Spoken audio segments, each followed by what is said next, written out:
আমগো ক্লাসে কিছু ফোলাবাইন আছে যারা পরীক্ষার সময় পরীক্ষার 1 ঘন্টা না যাইতেই লুজ পেপার নেওয়া শুরু করে, আর 1 ঘন্টার ভিতরে আমার লেখা হয় মূল খাতার 4 থেকে 5 পৃষ্ঠা। আমি একটা জিনিস কোনোভাবেই বুঝি না, 1 ঘন্টার ভিতরে এরম বড় খাতাটা তারা কেমনে লিখা শেষ করে লায়, তারপরে আবার লুজ পেপার নেওয়া শুরু করে। আর আমি তো পুরা পরীক্ষা শেষ করেও দেখি আমার মূল খাতার অহনো 4-5 পৃষ্ঠা বাকি রয়েছে।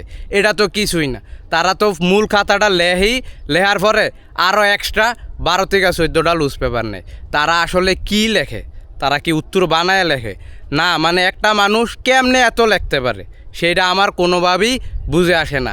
আর যে তারা এত লেখে, এত লেখার পরেও কি তাগরে স্যারেরা বেশি নাম্বার দেয়। তোরা কি বেশি নাম্বার পাস? কত বেশি নাম্বার পাস একটু আমার কমেন্টে জানাতো।